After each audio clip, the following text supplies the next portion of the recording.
Kung meron mang pumipilit sa atin para maglingkod sa Lord, it is that love. The love of Christ na naranasan natin, na ibinabalik natin, kasi yun yung ating gustong suriin. Kung naranasan ba natin talaga yun. Kasi sa totoo lang, ang daming mga nagsasabing sila'y Kristiyano, pero walang ibinabalik na pag-ibig sa Diyos. Tama? Hello? To the love that constrains.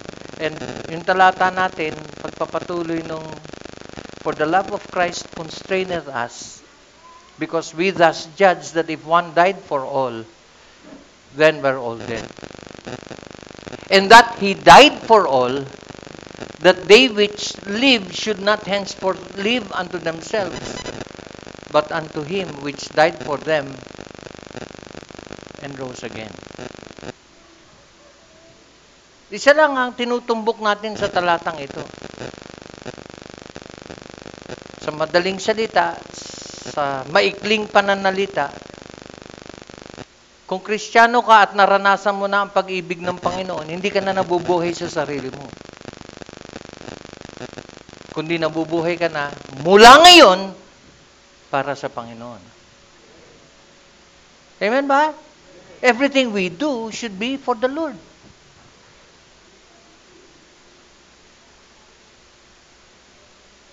Kaya kanina, ang ganda nun talata natin.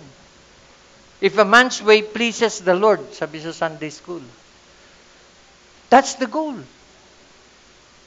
Why do we not live for our own selves? Bakit hindi na tayo namumuhay para sa ating sarili? Kasi mula ngayon, dapat namumuhay na tayo para sa kanyang kaluwalhatian. Siya na dapat ang ating pasayahin, hindi ang ating sarili. Kasi isang palatandaan na nasa huling araw na tayo, na malapit nang bumalik ang Panginoon, ang tao walang hinahanap kundi yung sarili nilang kasiyahan. They are lovers of pleasure more than lovers of God. Kaya yayain mo sa outing yan, ako, hindi pa nagbibihis siya, may muta pa yan, gayak na yan. Yayain mo sa simbahan yan, ako, ang daming dahilan. Tama ba?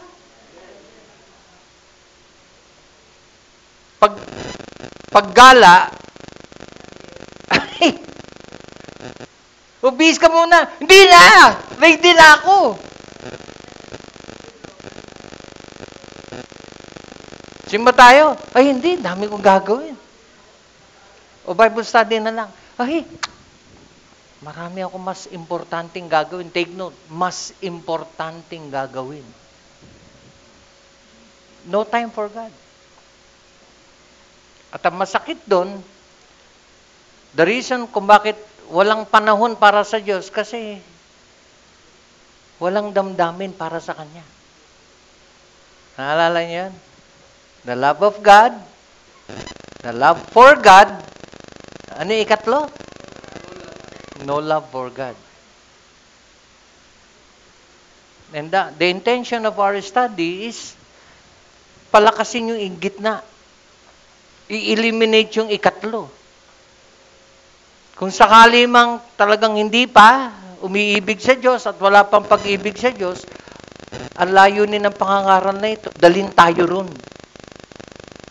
Masuri natin ang ating puso, kung malaman natin wala pa pala tayong ugnayan sa Diyos, hindi naman natatapos doon ang usapan eh. Kasi ang Panginoon, habang hindi pa siya bumabalik, nag-aanyaya na lumapit tayo sa Kanya. Magkaroon ng ugnayan sa Kanya. Actually, yun yung layunin ng pangangaral. Kaya kung tatamaan ka ng mensahe, kasi isa ka dun sa mga nag-aakalang Kristiyano na, tapos hindi pa pala, at ma-realize mo sa pamamagitan ng pangangaral na ito, hindi pa huli ang lahat. Naghihintay lang ang Panginoon. Hindi ka po pwersahin ng Panginoon.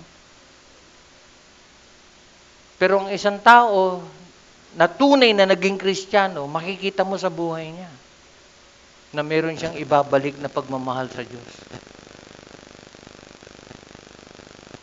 Kasi habang tumatagal ang panahon na wala kang ipinapakitang pagmamahal sa Diyos, anyari? Hindi porket nagsisimba ka, Kristiyano ka. Tama? Hindi porket kasali ka sa gawain, Kristiyano ka. The Bible says, ang lawak ng daan patungong kapahamakan, kakaunti ang nakakasumpong ng papuntang buhay na walang hanggan. Kasali ka ba doon sa kakaunti? O kasama ka doon sa napakarami? Yun lang yung pagpipilian natin. Paano natin malaman yun, Pastor? Hindi naman tayo dapat maghatulan. Totoo yun. Ang dapat nating hatulan, sarili natin. Pero pwede mong hatulan ng sarili mo sa pamamagitan ng bunga na nakikita mo. May bunga ba? Kasi if a man's way pleases the Lord, isang tanong lang dyan kung talaga may bunga sa buhay natin. Am I pleasing the Lord? Or everything that I do it because it pleases me? Simpleng tanong. Hindi mo pwede itanong sa iba yan. If a man's way pleases the Lord, He maketh even His enemies to be at peace with Him. So, hindi pinag-uusapan dito yung mga kaaway lang. Hindi. Pati yung sitwasyon mo sa buhay. Kung ang Panginoon ang naluluwalhati natin at binibigyan natin kasiyahan, nagiging maalwan ang ating buhay. He maketh even the impossible situations to be at peace with us. That He died for all, that they which live should not henceforth live unto themselves. Actually, yun yung tinutumbok ng pag-aaral natin. Hindi na para sa sarili, kundi para sa Kanya na.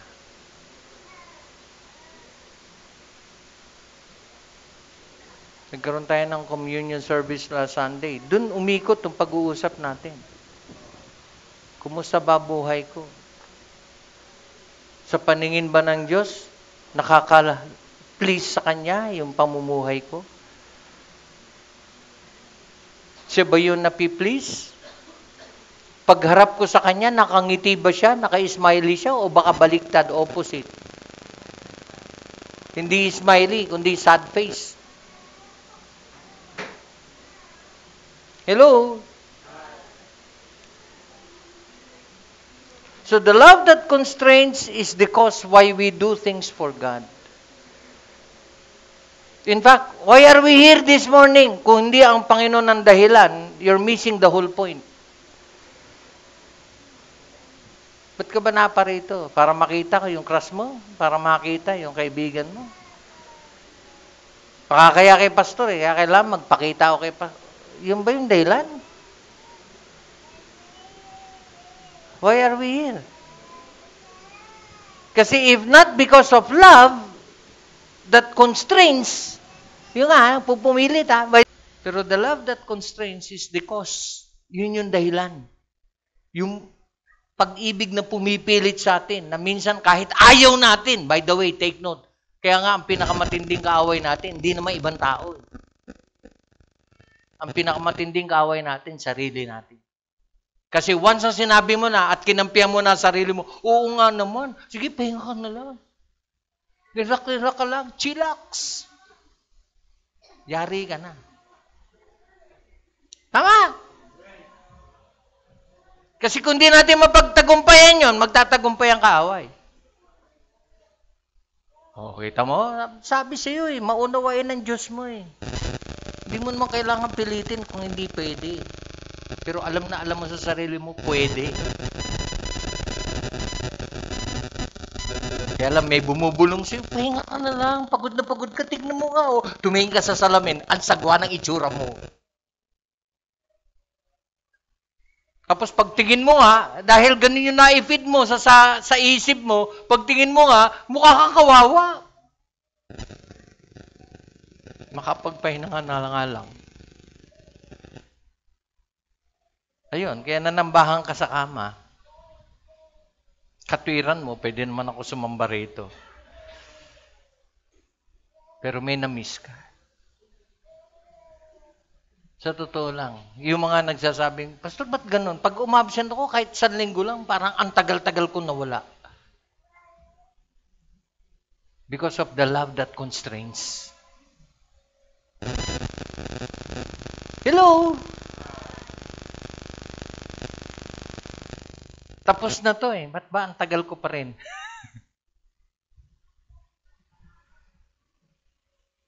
So, napag-usapan natin to. Nire-review ko bago tayo pumasok doon sa bagong episode ng ating pag-uusap. Ano ba yung mga ginagawa natin na nagpapatunay na mahal natin siya? Bukod dito sa pagsisimba. Kasi isang day lang kung bakit tayo nagsisimba dahil sa Kanya. In fact, pag nagsimba ka, sinunod mo yung 10 Commandments. Honor the Sabbath. Talagang may isang araw na para sa Diyos. Huwag mo nang agawin. Are you listening? Kung talagang mahal natin ang Panginoon, hindi natin kukunin sa Kanya yung araw niya. Lord, para sa iyo yan.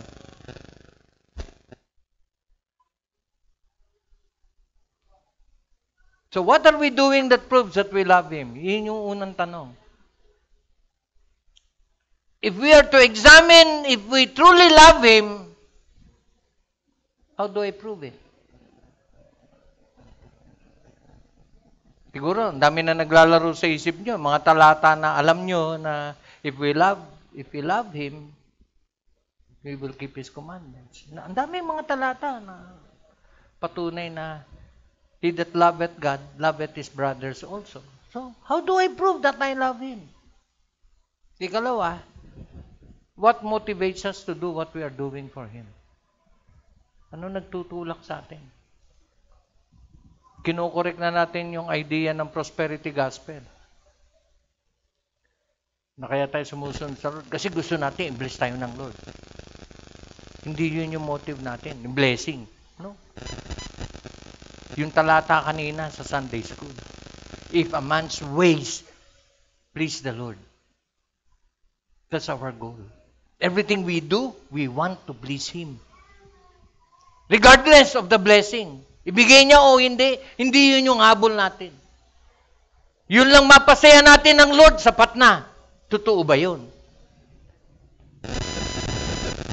Kasi ang totoo, ito, pag nasiyahan ang Lord sa atin, kasunod dun yung favor niya. Amen? So what motivates us? Huwag nawa yung mga blessing ang motivation natin. Ang dapat maging motivation natin is pleasing Him.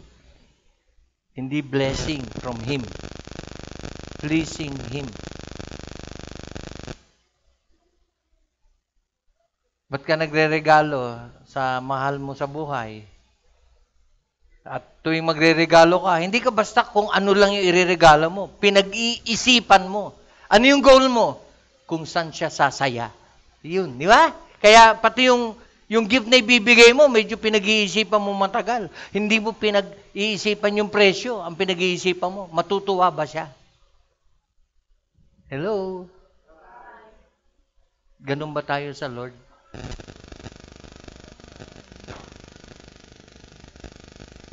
Minsan nga, magbibigay tayo sa Lord, nanapan natin kung ano yung pinakaluma doon sa pitaka mo.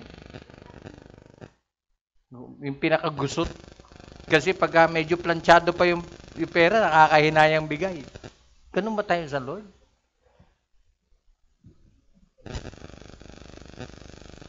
What motivates us to do what we are doing for Him? Yung ginagawa natin ngayon. Kumakanta ka sa praise and worship team, tumutugtog ka, nag-ooperate ka dyan sa likod, tumutulong ka tuwing may kainan tayo rito. What motivates you sa pagtulong? Alam niyo, ang sarap tignan ng mga naglilingkod sa Lord na may pag-ibig. Ang sarap tignan. Yung palang pagpe-perform nila ng paglilingkod, blessing na eh. Yung nakikita mong nasisihan sila sa ginagawa nila. Na-observe nyo ba yan? Naghuhugas ng pinggan, nagwawalis, nagde-decorate dito. Habang ginagawa nila, yung mga nag-aawitan dyan, nagpa-practice. Kung talagang para sa Panginoon yun, nakaka-bless. Kasi, ito nakakatuwa. Kung talagang tama yung puso natin sa paglilingkod, hindi lang ikaw yung nabe-bless. Hindi lang ikaw. Pati yung mga taong nakapaligid sa'yo, nakakakita sa'yo, nabe-bless. Kaya napoprovoke din yung iba na makapaglingkod nga sa Lord. Parang ang sarap-sarap maglingkod sa Lord. Tama? Hello? Medyo mag-react naman kayo. Kasi sa totoo lang, mukhang hindi ko masyado ito nabigyan pansin nung nakaraang. Kasi, naalala nyo, introduction to eh. Ba't ko binabalikan? Kasi napakalaga, bago tayo pumasok sa bagong topic, nakaduktong nitong ating topic na ito, napakalaga maintindihan natin. Mahalaga yung puso natin sa paglilingkod. Kasi hindi palagi madali, magaang ang gawain. Hindi. May mga pagkakataon, kailangan ka mag-sacrifice.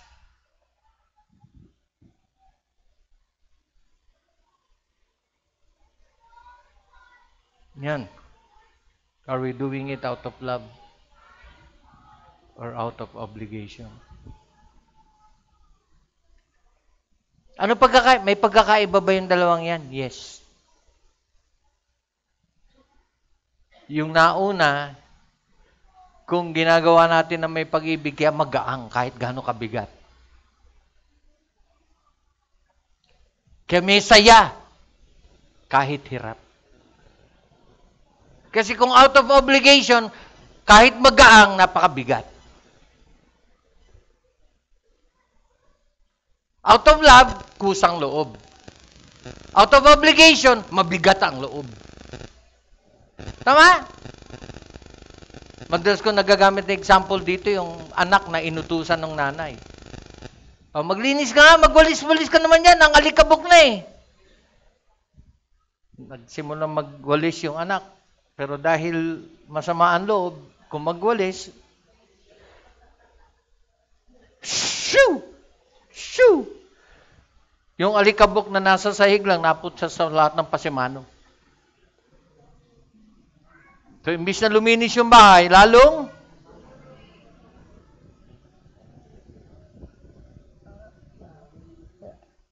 ano kaibahan? Yung naglinis ng out of love, masisiyang ka, talagang malinis yung pagkakalinis. Tama? Nagugas ka ng pinggan. Pagkatapos mong hugasan, mas masebo pa kaysa nung bago mo hugasan. Ano kaibahan? Out of obligation. Mabigat ang loob. Kasi kung out of love, hindi porket nahugasan at wala ng sebo, tapos na. Hindi. Minsan, hanap ka pa ng basahang malinis. Bago mo ilagay doon sa lagayan.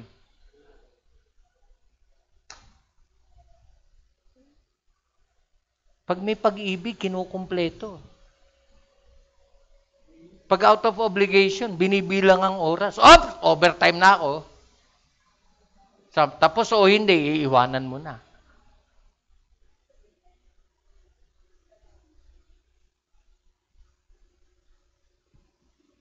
Alam mo, pagdating sa paghuhugas ng pinggan, pag naghugas ka ng pinggan, ito mga magulang, palagay ko mag-a-agree kayo. Mga anak, makinig kayo. Pag naghugas kayo ng pinggan, hindi lang pinggan ang linilinis at itinatabi. Pati yung mga lutuan, pinaglutuan, lilinis. Tama? Tapos ng lahat, nailigpit mo na lahat ng pinggan, pupunta ka sa kalan.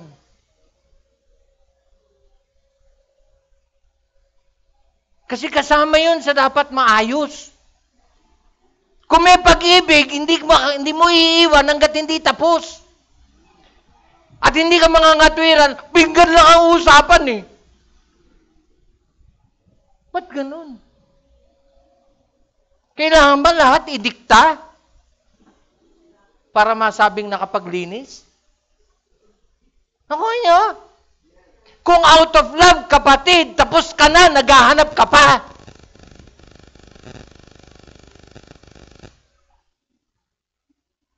Bakit? Kasi kasiyahan mo na maging maayos yung ginagawa mo. That's out of love. Gawaing bahay. Switch natin, gawain sa Panginoon. Kaya hindi tayo nagbibilangan ng trabaho dito. Ayoko na! Ako lang nagtatrabaho, ba't sila hindi? Para kang si Marta. Nagreklamo pa sa Panginoon. Turuan mo naman yan! Tulungan ako! Bagamat di niya sinabi, pero parang ganun yung ibig niya sabihin. Ang tamad-tamad niyan! Alam niyo, nung sinabi ni Marta yon, parang sinasabi niya, masipag siya. Pero may mali ba kay Marta? Meron. Ano? Yung puso. Kasi kung naglilingkod ka sa Panginoon na para sa kasiyahan niya, hindi mo siya babueltahan ng sumbat. Naglilingkod ako, pagod ako sa paglilingkod sa iyo, samantalang yung isa dyan. Nakatunga nga sa harap mo. Utusan mo naman. Kasalanan pa ng Diyos.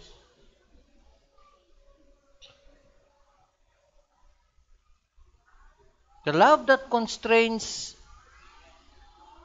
is doing things out of love. And if it is out of love, magaang sa kalooban. In fact, pagkat natapos mo, habang nagpupunas ka ng kamay mo dahil tapos ka na ng trabaho mo, nagpupuri ang puso mo at nagsasabing purihin ng Diyos sa pagkakataon na muli na paglingkuran ko siya. Hello?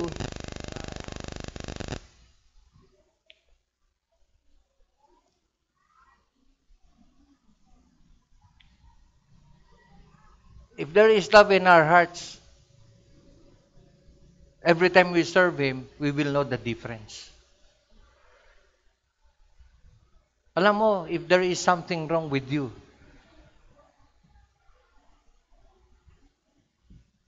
kasi yung sense of fulfillment, yung sense of accomplishment, yun yung ipapadama ng Lord sa iyo na magbibigay ng kapayapaan sa puso mo. Na alam mo, you are confident enough na, Lord, napasaya na naman kita. Purihin ka. Pero yung tapos ka na magtrabaho, wala ka ibang nadama kundi pagod.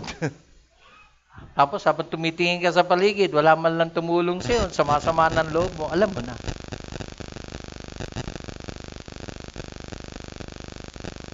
Hello?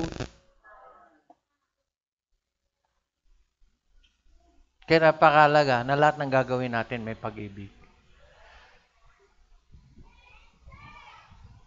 Habang nakaupo ka dyan, ang magpapasaya sa iyo habang nakikinig ka, kapatid, ay pusong may pag-ibig. Ang unang inaabangan mo ay yung matututunan mo na magagamit mo na sa ating pagdalingkod sa Panginoon, yun yung ating magiging prinsipyo. Kasi sa totoo lang, ang Panginoon ang gusto kong bigyang papuri sa buhay ko. Kaya habang nakikinig ka, inaabangan mo yung mga prinsipyo na yun na makakatulong sa iyo. Kasi sa totoo lang, every time nakikinig tayo ng mensahe, may mga bagay-bagay na gustong ituwid sa atin ng Lord. Tama?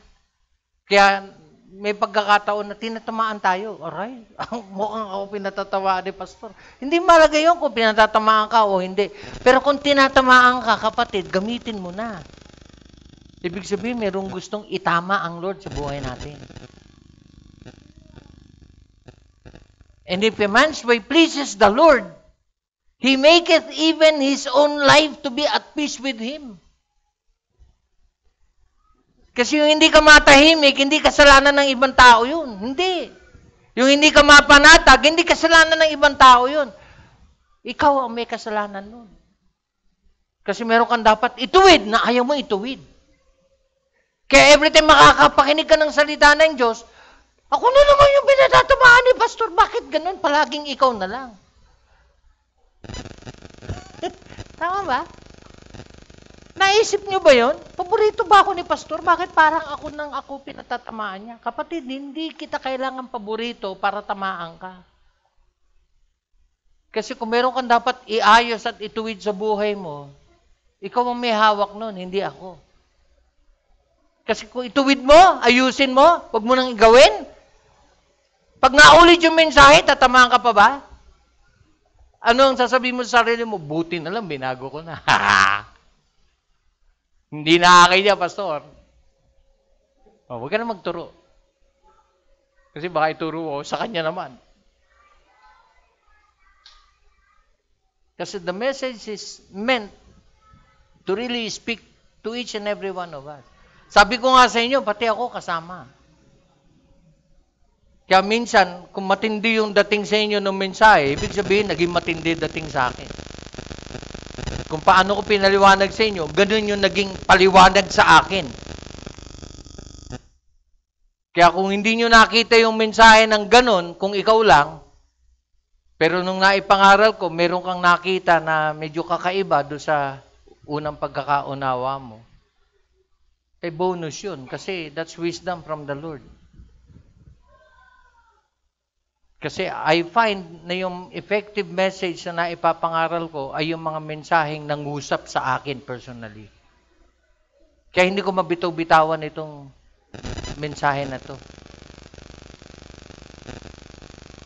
Kasi it is my dream, it is my eager expectation na katulad nung sinabi ni Paul, na gusto kong i-present ang bawat membro ng ating simbahan sa Panginoon balang araw, nakatanggap-tanggap sa Kanya.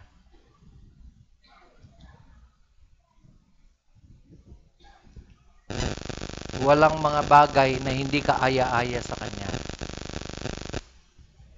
Kapag nakakausap kayo ng mga elders, ng mga adults, at pinapaalalahanan kayo o itinutuwid kayo, huwag sasama loob nyo kasi yun yung goal natin. Ang goal natin, maging katanggap-tanggap tayo at kaaya-aya sa ating Panginoon.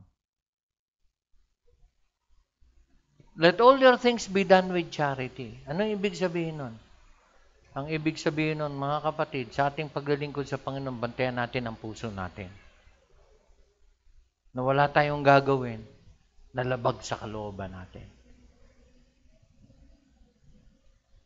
Tama?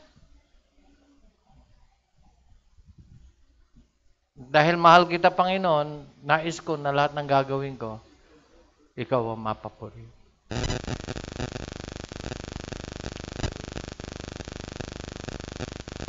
So how do we know if we are doing it out of love or out of obligation? May talata akong ginamit dyan. Yung sinabi ni Paul sa Colossians 3:14, and above all these things put on charity, which is the bond of perfectness. And let the peace of God rule in your hearts, to the which also you are called in one body, and be thankful. Tignan niyo yung pagkakasunod-sunod. If we're doing things out of love, siyempre, nangingibabaw, pag-ibig. Paano natin malalaman na may pag-ibig sa puso natin? May kapayapaang kaakibat yung pag-ibig. Payapa ka. At yung pag-ibig na yan, na nagbubunga ng kapayapaan, yan yung nangunguna. Take note of the word rule. Yung salitang rule is to take dominion. The word rule is a domain term. Nang ibig sabihin yan, siya may hawak, siya naghahari. So let the peace of God rule in your hearts. Paano malalaman na may kapayapaan ang puso mo? Nagpapasalamat ka. Hello? Subukan niyo yun. Kasi sa totoo lang, kung may pag-ibig sa puso natin, maghahari ang kapayapaan. At malalaman natin na yung kapayapaan naghahari sa atin kasi wala kang ginawa kundi magpasalamat.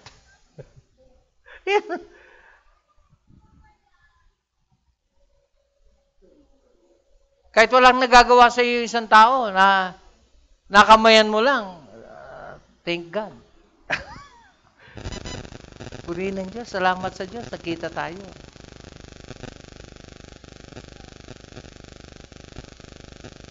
Inabutan ka ng chiclet. Alam niyo, sa totoo lang, yung pagpapasalamat, huwag mong hintayin na magpasalamat sa malaking bagay. Ang isang taong may pag-ibig sa puso, isang kapahayagan niyan, yung pagpapasalamat kahit sa maliliit na bagay.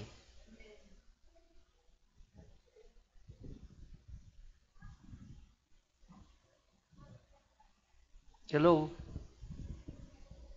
Kahit sa maliliit na bagay.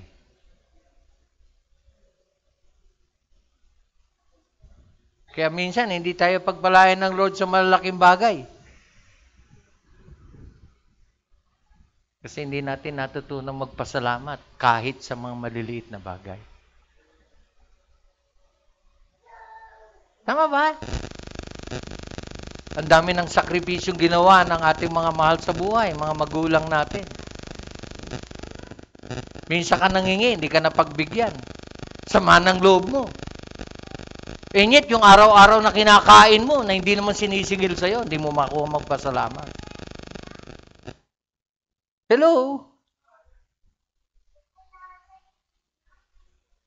Minsan ka hindi mapagbigyan at sama-sama ng loob mo, lahat ng iutos sa'yo, ayaw mo nang sundin. Bakit? Damot-damot ang nanay ko eh.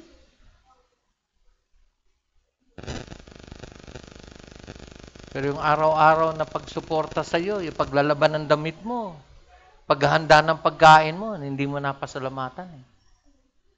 Di ba? Hello? Yet, ang sama-sama ng loob mo kasi napagsabihan ka.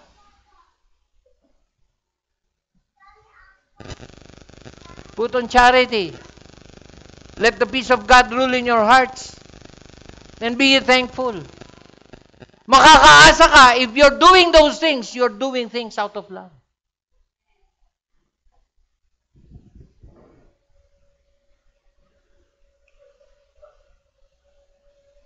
Diba? Let the word of Christ dwell in you richly. Ang ganda ng word. Salita ng Diyos. Manatili. Kaya sabi ko sa inyo, every time nakikinig tayo, dapat tama yung puso natin. Alam niyo kung bakit? Kasi yung salitang dwell, ang ibig sabihin to reside. Manirahan. Kaya mayroong mga tao na hirap siya matulog sa ibang bahay. Yung namamahay. Bakit? Kasi ando dun, comfortable ka pag nandoon ka sa sarili mong bahay. Tama? Hindi ka nangangapa. Kahit ang gulo-gulo ng kama mo, pero dahil kama mo yon, pati yung unan mo na may amoy, yun yung inaanap mo pagka nakikitulog ka sa iba. Wala yung unan ko. Yun yung word na dwell. Ibig sabihin, komportable ka. O, ang sinasabi rito, hindi naman ikaw. Ang sinasabi yung salita ng Diyos. Kasi kung may pag-ibig sa puso natin, kapatid, tanggap mo yung salita ng Diyos na napapakinggan mo. At home siya. Welcome siya. Nakakatulog siya ng mahimbing sa buhay mo. Kasi welcome yung prinsipyong pinag-aralan mo. Pero habang tuwing makakapakinig ka at habang nakikinig ka, ang sama ng loob mo at pinaglalabanan mo, hindi siya magiging at home. Tama? Feeling nung salita ng Diyos, sa totoo lang, ang feeling niya, hindi siya welcome. Kaya yung blessing na kaakibat, pagka sinunod mo yung salita ng Diyos na yun, yung blessing na kaakibat, hindi rin welcome. Kasi sa totoo lang, may blessing na kaakibat pag tayo nagiging masunurin sa Kanya. Amen? Bakit yun nasabi ito? Kasi sa totoo lang, kung alam natin to kapatid, walang Kristiyano ang mabigat ang buhay. Kahit may problemang dumarating sa atin, kung may pag-ibig sa puso natin at tayo ay talagang magiging kaluguran ng Panginoon, magiging payapa, magiging mapagpala ang ating buhay. Tama ba yan? Kaya, isang bagay na nagiging excited tayo every time nakakapakinig tayo ng salita ng Diyos, every time nandito tayo sa loob ng simbahan. Hindi pa nangangaral, nag-aawitan pa lang tayo, blessed na tayo. Bakit? Yun, let the word of Christ dwell in you richly in all wisdom, teaching and admonishing one another in psalms and hymns and spiritual songs. Maging sa pag-aawitan, dahil tama ang puso natin, nag-aawitan pa lang tayo, blessed na tayo. How great is our God. Na habang kinakanta natin, pinapaalala natin sa ating sarili. Hindi ordinaryo yung pinaglilingkuran natin na Diyos. Kaya habang umaawit tayo, dapat excited ka. Kasi ang inaawitan ko, hindi tulog na Diyos.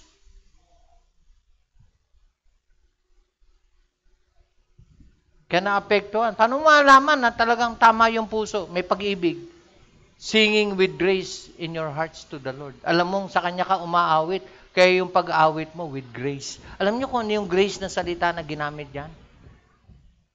Yung grace na ginamit dyan ay kahalintulad ng isang ballet dancer. Na habang pinanunod mo, namamangha ka sa movements niya. Kasi ang tawag doon sa movement niya, with grace.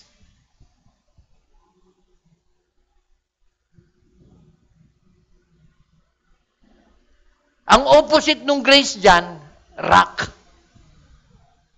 Yung nag-headbanger.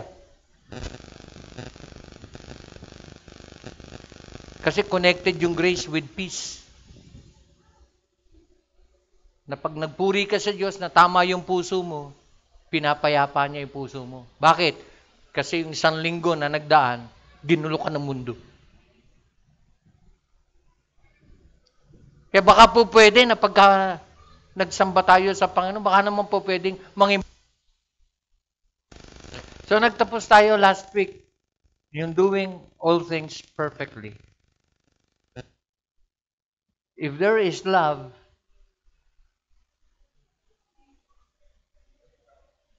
things will be done perfectly. When I say perfectly, ang pinag-uusapan natin dito ay yung resultang maganda. It does not mean na errorless. Hindi. Pero the word perfectly, ang ibig sabihin niyan, the result will be the best. Tama? Parang isang nanay yan. Kasi ang nanay, alam niya kung ano yung masustansya para sa mga anak niya, at alam niya kung paano niya lulutuin na magugustuhan ng mga anak niya. Kaya may mga anak na walang ibang hinahanap na luto, kundi luto ng nanay niya. Why? Kasi para sa kanya, every time magluto yung nanay niya, perfect. Hindi naman nangangulugang walang mas masarap dun sa niluluto. Siguro may mas masarap pa na nagluluto kaysa sa nanay niya. Pero para sa isang anak na natikman, yung luto ng nanay niyang may pag-ibig, wala nang mas perfect pa sa lutuin ng nanay niya. Tama? Kasi may kasabihan tayo, I love my own. At aminin natin ito. Ang isang nanay, kaya siya mahal ng mga anak niya kasi she's always giving her best. Tama ba? Oh, yeah, I'm saying this dun sa mga mahalang nanay, kasi baka meron ditong galit sa nanay. Oh, kasi pag galit ka sa nanay mo, na-violate mo agad to. Wala kang love eh. Paano? At hindi natin kakampihan yun, nakikipag-away sa nanay. Hindi natin kakampihan yun. Tuturuan natin in such a way na, hindi perfecto yung nanay mo, pero huwag ka magkaroon ng puot. Kasi that's against the Bible. Tama? So let all your things be done with charity. So, everything we do should be done out of love for our Lord. The warning is in the context of this passage found in verse 22. 1 Corinthians 16:22. If any man love not the Lord Jesus Christ, let him be accursed. Let him be anathema. Maranatha. Kasi if there is love, kung may pag-ibig sa puso natin, our service for God becomes our thank you. So everything we do is our way of saying, thank you, Lord. So hindi man sa salita, pero pag naglingkod ka na may pag-ibig sa puso mo, you are saying, Lord, pagpasensyahan nyo na itong nakayanan ko. Pero ito yung paraan ko para sabihin sa inyo, salamat po. Everything we do, whether pagbibigay, paglilinis, pag-awit, pagtuturo, depende kung ano yung calling mo, kung ano yung binigay sa'yo ng gift ng Lord. Kasi kung may pinapagawa sa atin ng Lord, that is enough evidence na meron tayong pwedeng gawin sa Panginoon na magiging kaaya-aya sa Kanyang harapan. Regardless kung ano yung pinagagawa. Kasi sa isang tunay na nagmamahal sa Lord, hindi ka kailangan maghintay ng gagawin eh. Hindi. Yung uutusan ka, hindi. Sa isang nagmamahal sa Lord, palagi ka makakakita ng pwede mong gawin sa Lord. Tama ba? In fact, yung mga ministries natin dito sa simbahan, hindi naman tayo nangangalap at naghihintay ng tawag dito, applicants. Hindi. You need not apply sa isang ministry. Pag naging available ka para sa Lord, makikita at makikita mo kung ano yung pwede mong gawin sa loob ng simbahan. Tama?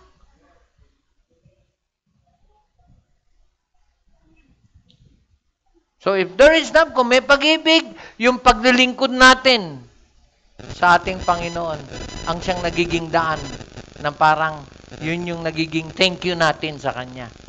Kasi ibinabalik natin sa Kanya in one way or another na dahil may pag-ibig sa puso natin, naghahanap tayo ng pagkakataon para mapaglingkuran siya.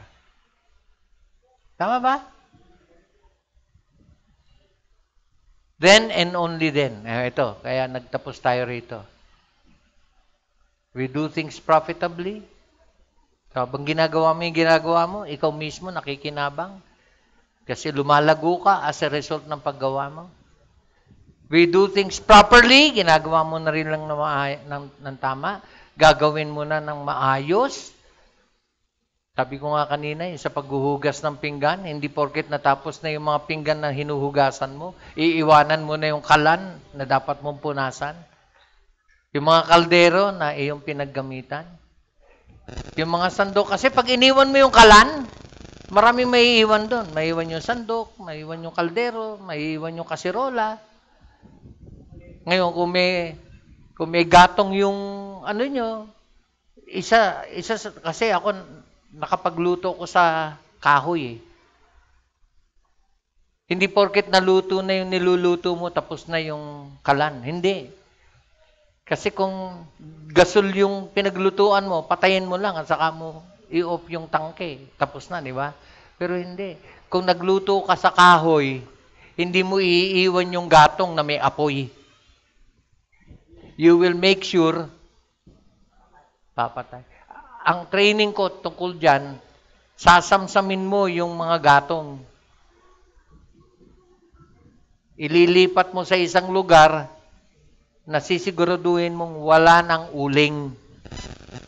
Bakit? Kasi pwede siya pagmula ng sunog. You see? Kaya, there is more to dishwashing than just finishing the dish. So, maraming involved doon. And, speaking of doing things properly, ginagawa mo na rin lang, gawin mo na ng maayos. Kumpletuhin mo na. Alam niyo, sa gawain ng Panginoon, may mga pamamaraan na nagiging maayos yung ginagawa. Tama? O, eto ha. Bigyan ko kayo example. Youth, ang hilig nyo na may activities. Tama? Ini-encourage natin nyo para talagang lumago kayo, makapag-participate kayo sa gawain. Pero baka naman pa pwede pakiusap. Pagkatapos yun manggamitin itong chapel, linisin nyo. Kasama yun sa doing things properly. Doing things properly, kasama dyan yung malasakit. Kasi may pagkakataon, naiwan yung CR, nakabukas yung gripo, magdamag na tumutulo yung tubig. Ang yaman ng church, may pambayad.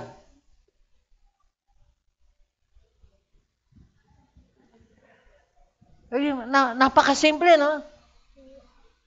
And yet, kasama yun doon sa properly.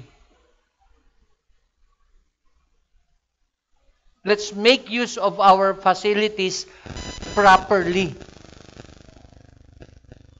Binuksan nyo yung electric fan, nag-practice kayo, bago kayo lumabas, paki-check, may nakabukas bang electric fan? Ganun. Let's do things decently and in order. Properly. And when I say properly, I'm using it in a general sense na dapat maging maayos tayo sa lahat ng ginagawa natin. Amen? Kaya tinuturuan natin ang mga kabataan natin na lalo pag naglalaro sila, tinuturo yan ng mga teachers na pagka ikinalat nyo dahil linaro nyo, hindi tayo lalabas hanggat di nyo liniligpit. We're teaching that to our children. Tama? Okay, let's be fair. Kung tinuturo natin sa mga bulinggit yun, so lalo na doon sa mga medyo may edad na. Tama ba? Doing things properly, and ito yung katapusan ko, doing things perfectly. Kasi as we do things perfectly, it will affect our realities. Ano ito? Realities. Ito yung buhay natin sa araw-araw. Yun yung realidad. Kasi hindi porket Kristiyano ka, smooth sailing ang buhay. Hindi. Ang daming mga mangyayari na minsan hindi natin gusto. Pero if there is love in our hearts, we will look at our realities in a different manner. It is how we look and how we live our life. Kaya mahalaga na may pag-ibig. Alam niyo kung bakit? Kasi maging yung pagharap natin sa mga dumarating sa ating buhay, mare-reflect yung pag-ibig natin sa Panginoon. Kaya in everything, give thanks for this is the will of God. Lahat ng bagay na nangyayari, tanggap natin kasi we're looking at it from God's perspective. Ikalawa,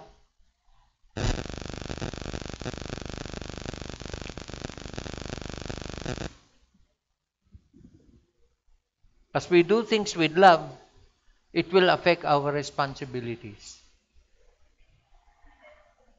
We will be responsible in the right way.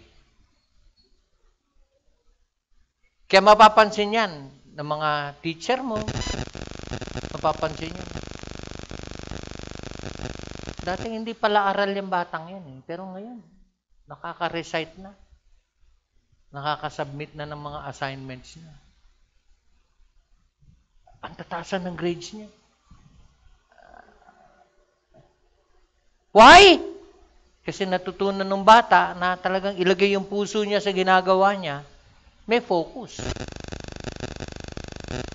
At dati pabaya siya, ngayon hindi na. Tuwing uwi niya, assignment ang aasikasuhin niya.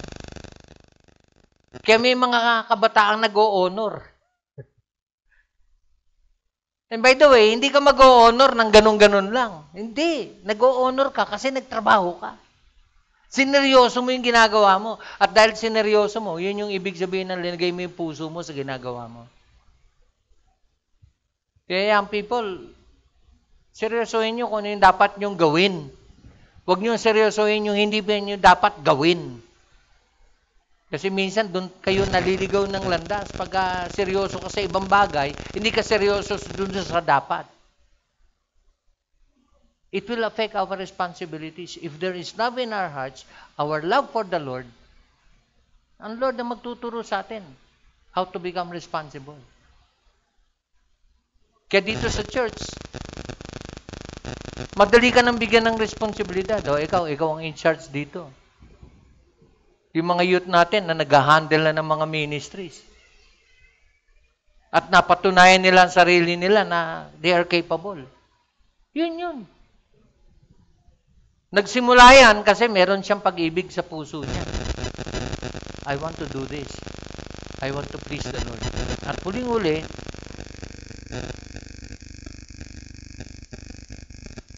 isa sa patunay na kung may pag-ibig sa puso natin, it will affect our relationships.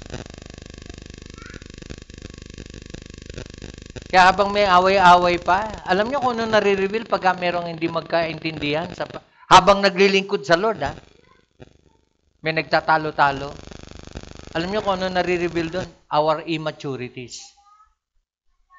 Pero habang lumalago tayo sa pag-ibig sa Panginoon, habang lumalago tayo sa ating ministry, isang inaayos ng Lord ay yung ating relationship with one another. Amen? So, doon tayo nagtapos actually. Doon tayo nagtapos nung nakaraang linggo. At next Sunday, we will be looking at the realities, how we look at life and how we live our life. Kasi if there is love in our hearts, we will look at life from a different perspective. Hindi tayo magiging katulad ng iba na walang ginawa kundi magreklamo. Nakakausap ka na ba ng isang tao na ang daming reklamo sa gobyerno? Ang daming reklamo sa Meralco? Ang daming reklamo sa Maynilad? Ang daming reklamo sa barangay kasi hindi masugpo yung traffic dyan sa... Hindi ko malaman kung one way o anong one way dyan. Sabi, one way. And yet, ang dami pumapasok. Pag nakasalubong mo, galit pa sa'yo. And yet, one way siya. One way eh. Ikaw lang nagsabi nun. So, ang daming galit sa barangay.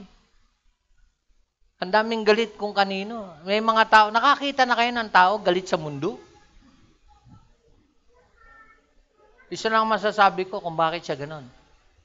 Wala siyang pag-ibig ni Kristo sa puso niya. Tama? Pag nakatagpo ka ng isang tao na walang ginawa kundi magpuri at magpasalamat sa Diyos, kahit may problema pa siya, nakatagpo ka na ng isang taong may pag-ibig, naranasan ang pag-ibig ng Panginoon.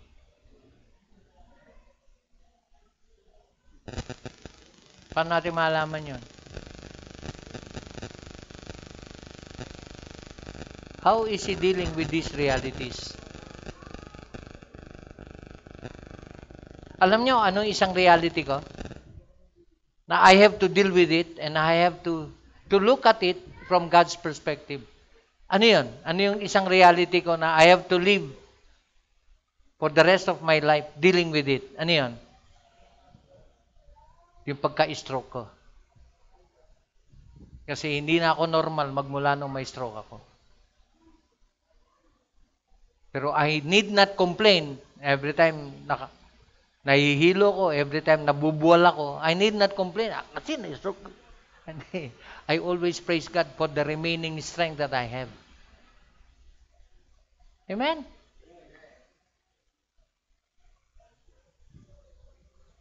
That's part of my realities. Kayo, anong realities niya sa buhay?